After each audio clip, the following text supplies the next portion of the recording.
The mining colony on Kepler 442b sat quiet under the pale orange light of its distant star.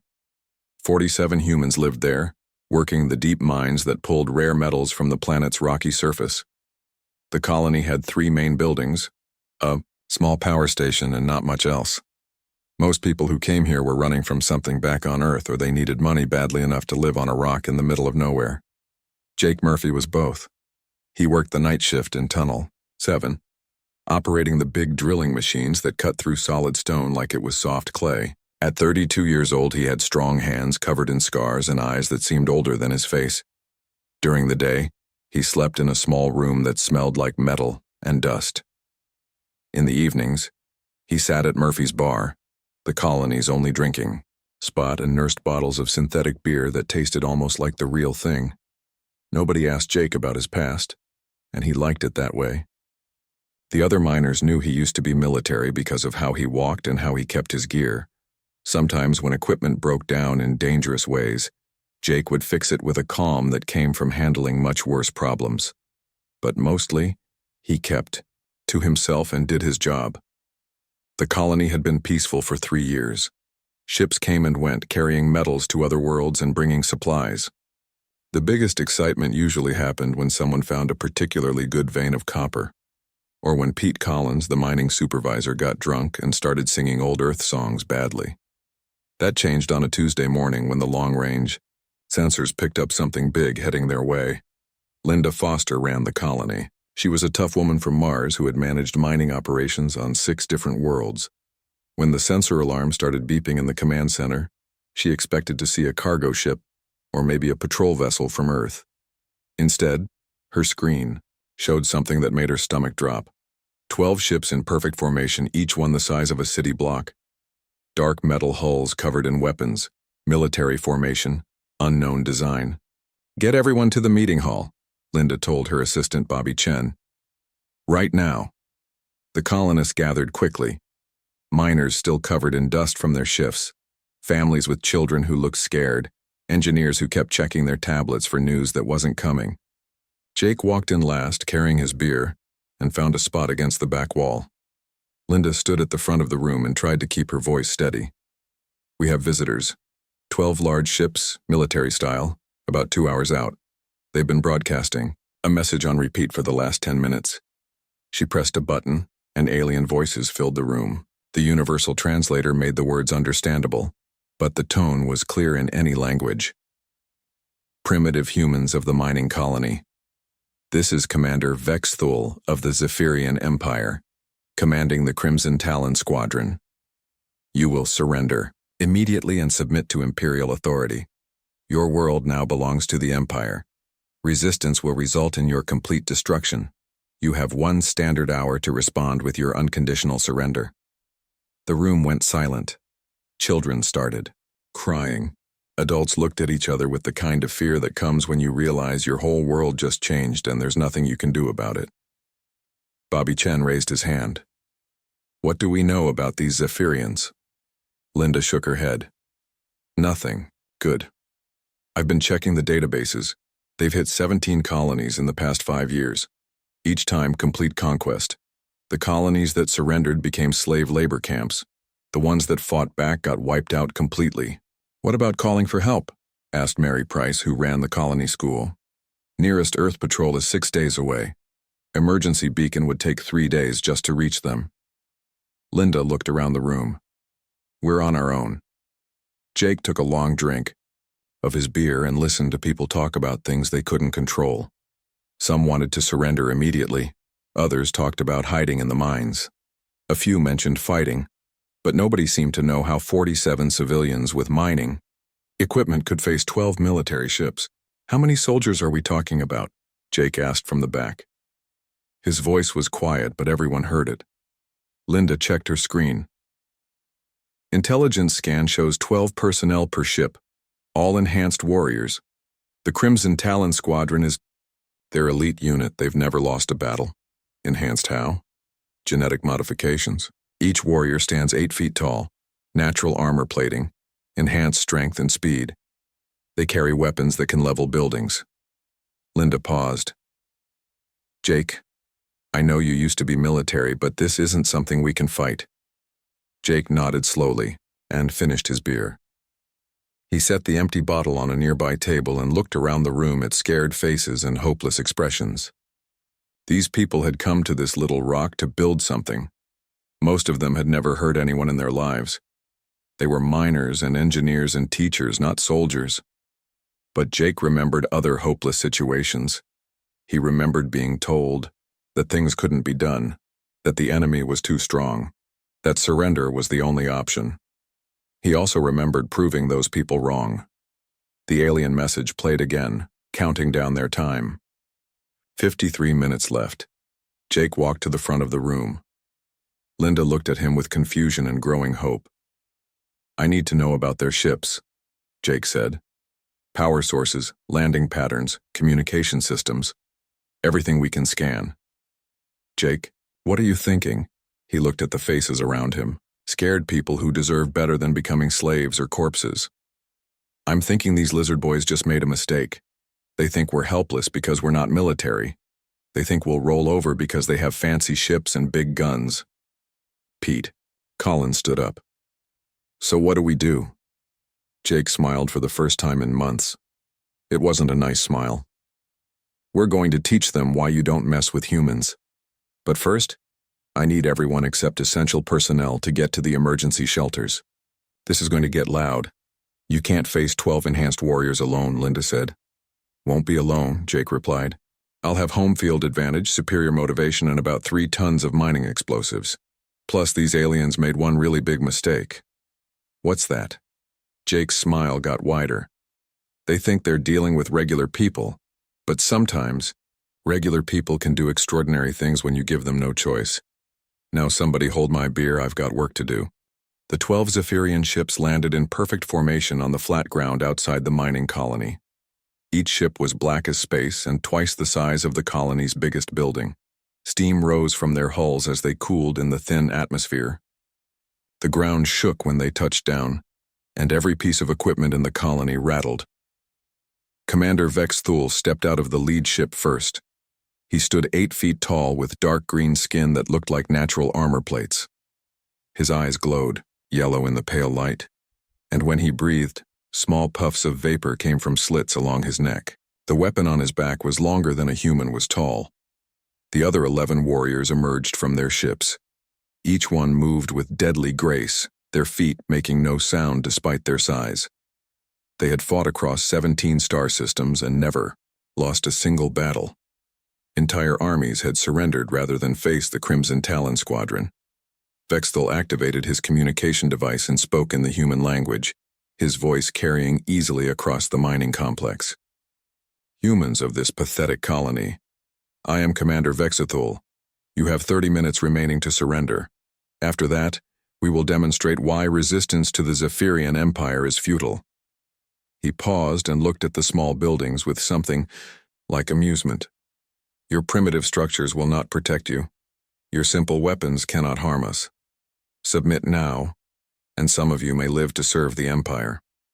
Inside the colony, most people had already moved to the underground emergency shelters. The shelters were built to protect against cave-ins and equipment explosions, with thick walls and their own air supply.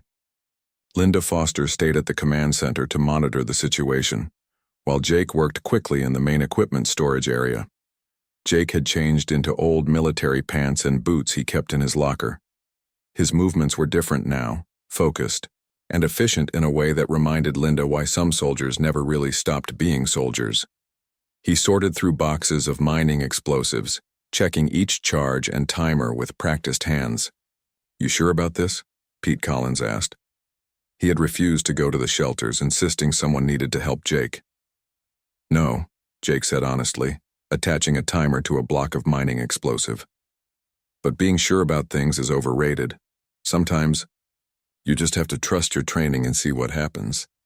He picked up a handheld radio and walked to the window. The alien warriors were spreading out, moving toward the colony buildings in a pattern that showed military discipline. Jake keyed the radio to the same frequency the aliens were using. Commander Vexthal, this is Jake Murphy of the Kepler 442b, mining colony. The alien leader stopped moving and looked toward the main building. You speak for your colony, human Jake Murphy? I speak for myself. Here's the situation. You and your boys came here expecting easy prey. You figured we'd curl up and cry because you have big ships and fancy armor. Well, I've got news for you. Jake's voice carried clearly across the complex, and he could see the alien warriors turning to listen. I've been in tougher spots than this. I've faced worse odds with less equipment, and I've never backed down from a fight in my life. So here's my counteroffer. Vexthul tilted his head, genuinely curious. In his long military career, no single enemy had ever issued a challenge to his entire squadron. You want this colony? Come and take it. But I promise you this. Before you get to those shelters where the civilians are hiding, you're going to learn why humans don't know when to quit. You're going to find out what happens when you corner something that has nothing left to lose. The alien commander actually laughed, a sound like grinding metal. 1 human against 12 Crimson Talon warriors. This will be entertaining. Tell me, Jake Murphy, do you have military experience? Some. Did 3 tours in Afghanistan before I came out here. Learned a few things about fighting when outnumbered. Afghanistan, Vexthul repeated, accessing his database. A primitive conflict on your homeworld. Conventional warfare with simple weapons. This knowledge will not help you against superior, alien technology. Jake grinned and checked his equipment one more time. Maybe not, but it taught me something important. The enemy gets a vote in every battle plan, and sometimes the enemy is a lot tougher than you expect. He moved away from the window and headed for the tunnel entrance. Fair warning, Commander. I haven't had this much fun since Kandahar. Try to keep up. Vexthul gestured to his warriors, who began moving toward the colony buildings with renewed purpose. The humans' defiance was amusing, but it would be short-lived. They would capture this Jake Murphy alive and make his defeat a lesson for other human colonies. Warriors, spread out and surround the complex. This human thinks his primitive tactics will help him. We will show him the difference between fighting other humans and facing the Crimson Talon squadron.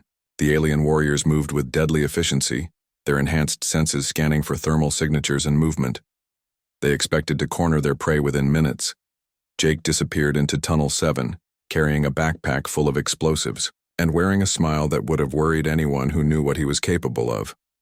The tunnel system connected every building in the colony and extended deep into the planet's crust. He had worked these tunnels for 3 years and knew every pipe, every junction, every structural weakness. Above ground, the aliens began their hunt for one stubborn human. Below ground, Jake Murphy prepared to show them why picking a fight with humans was the worst mistake they had ever made. The battle for Kepler 442b was about to begin, and neither side knew how it would end. But Jake had an advantage the aliens couldn't understand.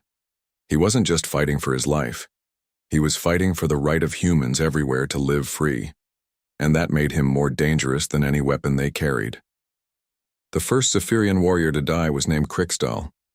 He had fought in 37 battles across the galaxy and killed over 200 enemies. His enhanced senses could detect heartbeats from 50 meters away, and his armor could stop bullets from most primitive weapons. None of that helped him when Tunnel 7 collapsed on top of him. Jake had spent an hour setting the charges, using his knowledge of the tunnel's weak points and the planet's geology. When Krikstal followed the human scent trail into the narrow passage, Jake was already 300 meters away, watching through a security camera he had rewired. The explosion brought down 20 tons of rock and metal support beams. The tunnel sealed completely, and Krikstal's life signs disappeared from his squad's sensors. Commander Vexthul felt the ground shake and heard the distant rumble. "Report," he ordered through his communication system. "Krikstal is not responding," came the reply from Warriors F. Moore. "His position shows a tunnel collapse. Seismic sensors indicate controlled demolition." "One warrior down," Jake's voice crackled through their communication system. He had hacked into their frequency using equipment from the colony's communication array. 11 to go. Hope you boys brought lunch because this is going to take a while." Vexthul snarled. The human had turned their own communication network against them. "Spread out more. Stay away from structural weak points," He is using the mining tunnels against us. Two more warriors, Thekvor and Naljim, entered the complex from the east side. They moved carefully, scanning for traps and keeping away from obvious danger areas. Their thermal sensors showed the human had been in the equipment storage area recently. Jake watched them from a maintenance shaft above the main processing room. The room contained 3 massive machines that crushed raw ore into powder. Each machine weighed several tons and was powered by high-pressure hydraulic systems. When the 2 warriors entered the room, Jake was already in position. He had spent 20 minutes rewiring the hydraulic controls, turning the safety systems off and increasing the pressure beyond maximum levels. Thekvor noticed something was wrong first. The machines are running, but there should be no power to this area. Human trap, Naljim agreed, raising his weapon. He is controlling them remotely. They were both right, but they figured it out too late. Jake triggered the hydraulic overload from his hidden position. The first machine exploded in a shower of metal fragments and pressurized fluid. The second machine's crushing arm swung wildly before its supports gave way. The third machine's conveyor belt snapped and whipped through the air like a giant metal whip. Both warriors tried to dodge, but the room was too small and the chaos too complete. Thekvor took a metal fragment through his armor, while Naljim was caught by the falling machinery. Their life signs vanished within seconds. 3 down, Jake announced cheerfully over the communication system. You boys might want to reconsider this whole invasion thing. I hear mining colonies on the other side of the galaxy are lovely this time of year. Commander Vexthul felt something he had not experienced in decades. Doubt. His elite warriors were being picked off by a single human, using primitive industrial equipment. It should have been impossible. All warriors report positions and status, he ordered. 8 voices responded. 3 of his best fighters were gone, eliminated by an enemy they had barely seen. The human was moving through the tunnel system like he owned it, setting traps and controlling the battlefield completely. Jake, meanwhile, was having the time of his life. He moved through maintenance shafts and service tunnels that the aliens didn't even know existed. The colony's blueprints were stored in his head after 3 years of repair work, and every machine, every pipe, every electrical system was a potential weapon. Warriors Dextar and Morkul tried a different approach. They entered through the colony's main power station, thinking they could cut off the humans' access to electrical systems. What they found instead was a maze of improvised traps using the station's own equipment. Jake had rewired the main transformer to overload when certain switches were activated. He had filled sections of pipe with mining explosive and connected them to motion sensors. He had even rigged the emergency lighting system to explode when the backup generators kicked in. The 2 warriors made it halfway through the power station before Jake triggered his surprises.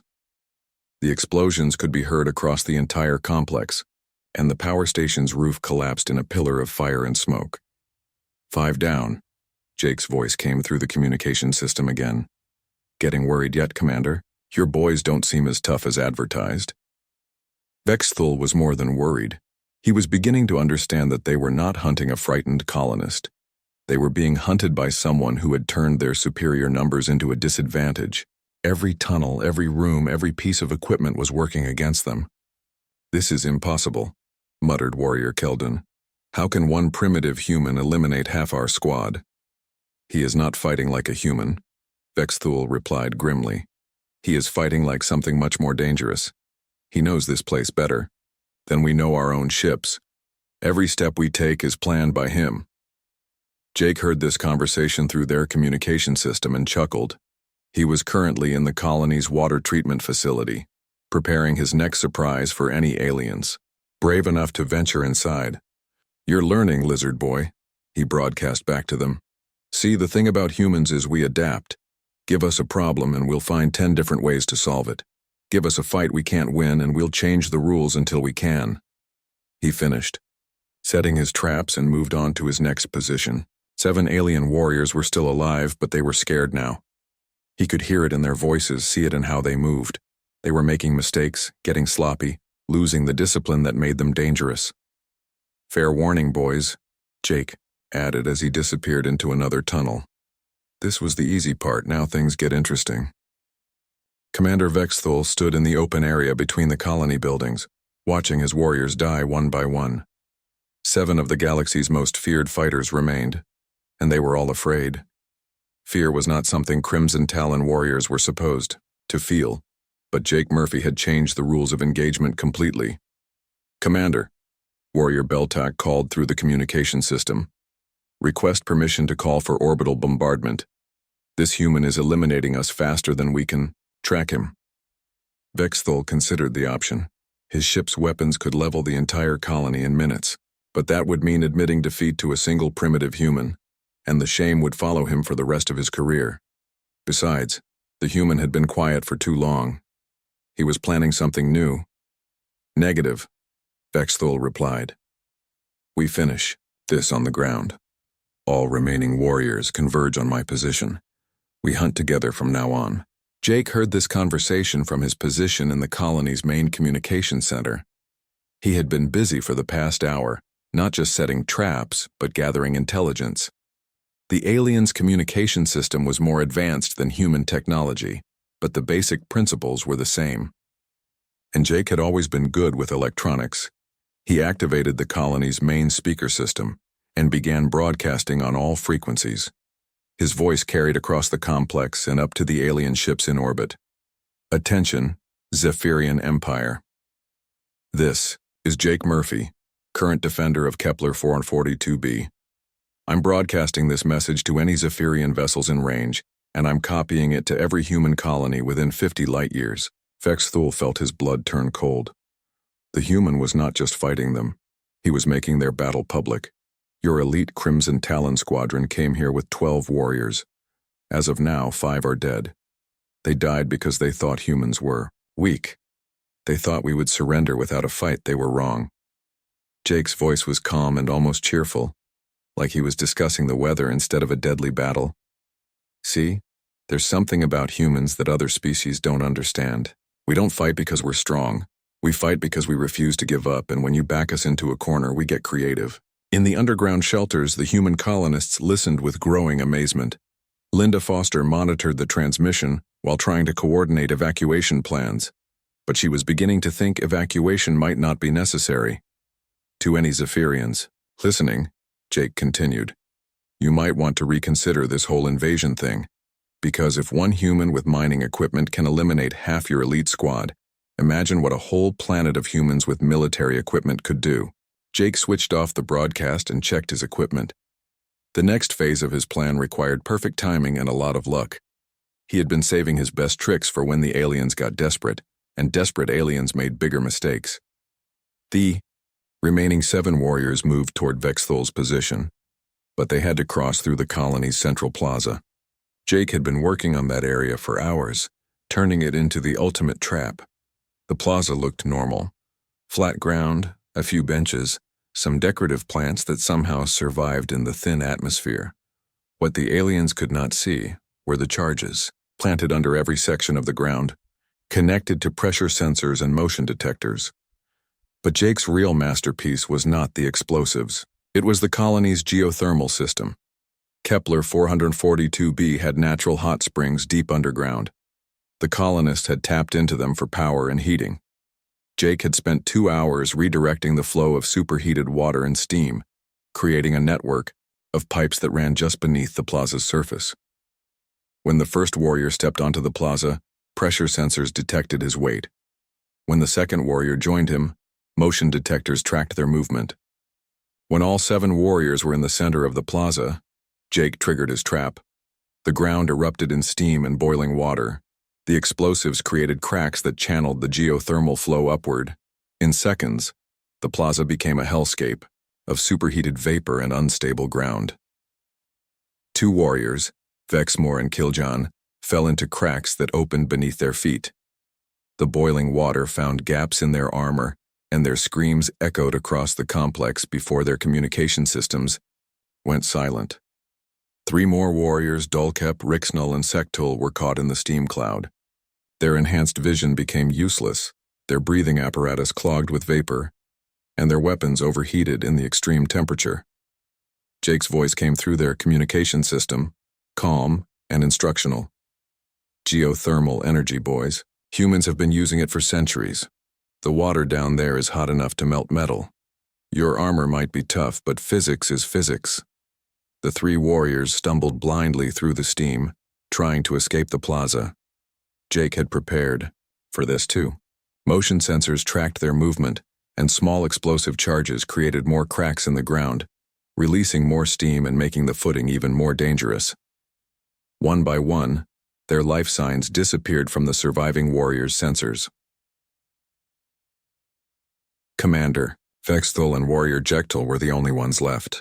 They had stayed at the edge of the plaza and avoided the worst of the trap, but they watched 5 more of their comrades die in a matter of minutes. 2 left, Jake announced cheerfully.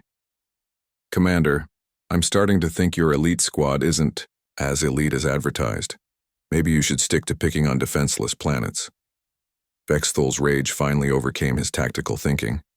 Enough! Human, show yourself! Face me in honorable combat! Jake's laughter echoed through the communication system. Honorable combat? Commander, you brought 12 enhanced warriors to fight 47 miners and their families. You want to talk about honor now? The steam began to clear from the plaza, revealing the devastation. The ground was cracked and unstable, with pools of boiling water in every depression. The smell of superheated metal and alien armor filled the air. But I'll tell you what, Jake continued. I'm feeling generous. You and your last warrior there, Jektul, can walk away. Get in your ships and leave human space. Tell your empire that humans are not prey. We're predators when we need to be. Vexthul looked at the destruction around him. 10 of his warriors were dead, killed by one human using mining equipment and creativity. His pride demanded that he continue fighting, but his survival instincts were finally starting to speak louder than his arrogance. What guarantee do we have that you will let us leave? He asked. You have my word, Jake replied. And unlike your empire, humans keep their promises. Commander Vexthul stared at the ruined plaza where 10 of his warriors had died. Steam still rose from the cracks in the ground, and the air smelled like metal and defeat. Beside him, Warrior Jektul gripped his weapon with shaking hands. The last 2 members of the feared Crimson Talon Squadron stood in the wreckage of their reputation. Your word means nothing, human, Vexthul called out to the empty air. Show yourself if you have courage. Jake's voice came from speakers hidden throughout the complex. Courage? Commander, I've been showing you courage for the past 4 hours, but if you want to meet face to face, I can arrange that. A figure emerged from the main mining building. Jake Murphy walked slowly across the damaged ground, carrying nothing but a mining tool and wearing a smile that had no warmth in it. His clothes were dirty. His face was streaked with dust and sweat, but his eyes were alert and focused. There you are, Vexthul said, raising his massive weapon. The human who thinks he can defeat the Zephyrian Empire. I don't think I can defeat your whole empire, Jake replied, stopping about 20 meters away. But I already defeated your elite squad. 10 dead warriors kind of proves that point. Jektul aimed his weapon at Jake, but Vexthul raised a hand to stop him. You use tricks and traps, cowards' weapons. Fight us with honor, and you will die like the primitive creature you are, Jake laughed and hefted his mining tool. Honor? You want to talk about honor after threatening to kill 47 innocent people? After coming here with 12 warriors to face miners and families? He took a step forward, and both aliens tensed. But sure, Commander. Let's talk about honor.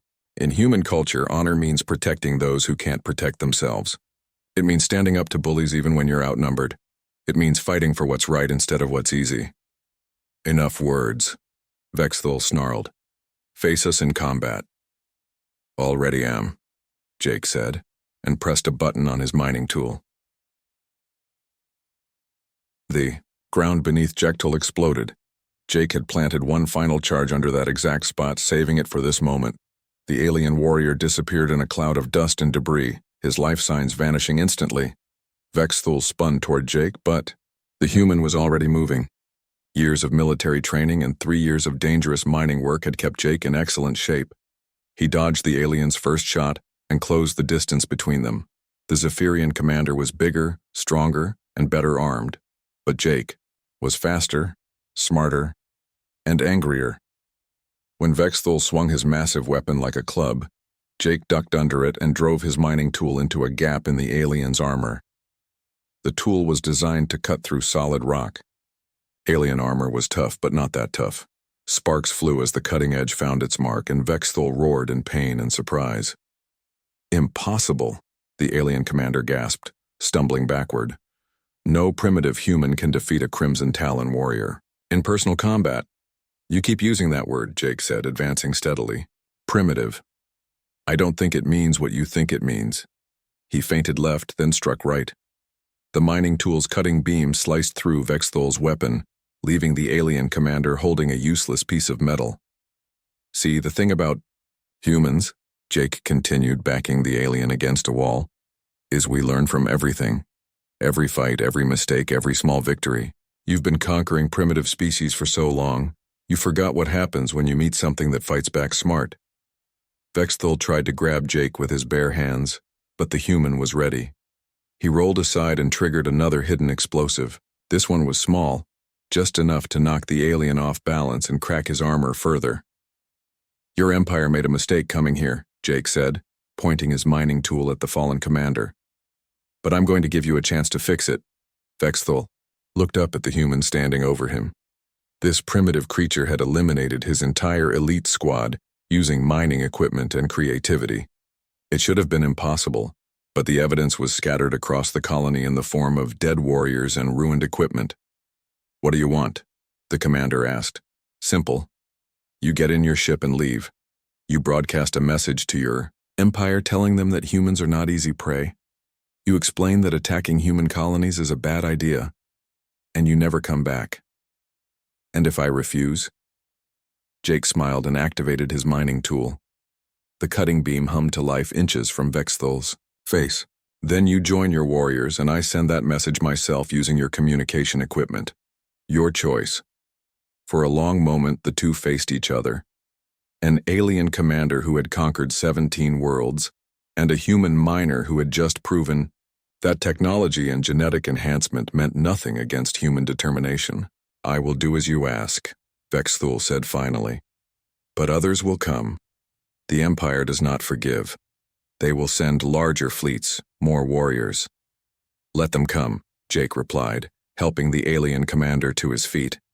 By then, other human colonies will be ready. Word spreads fast out here. Every miner, every farmer, every family on every human world is going to hear about what happened today. Vexthul limped toward his ship, supported by Jake, who seemed genuinely concerned about the alien's injuries. Why do you help me now after killing my warriors? Because the fight's over, Jake said simply. You surrendered. In human culture, we take care of wounded enemies. It's part of that honor thing I mentioned. The alien commander entered his ship and prepared for departure. Before leaving, he activated his communication system one final time. All Zephyrian forces, this is Commander Vexthul. The human colonies are not suitable targets for conquest. They fight with intelligence, creativity, and absolute refusal to surrender. Recommend avoiding human space indefinitely. As the ships lifted off and disappeared into space, Jake walked back to the colony bar. Pete Collins had emerged from the shelters along with the other colonists, and they watched their defender with amazement and gratitude. So what happens now? Linda Foster asked. Jake sat down at his usual spot and looked at the empty beer bottle. He had left hours earlier. Now? Now somebody owes me a beer and we get back to mining. But first I think we should upgrade our defenses. Something tells me word about today is going to spread, and we might get more visitors. Pete Collins opened a fresh bottle and set it in front of Jake. Think they'll be back? Jake took a long drink and smiled.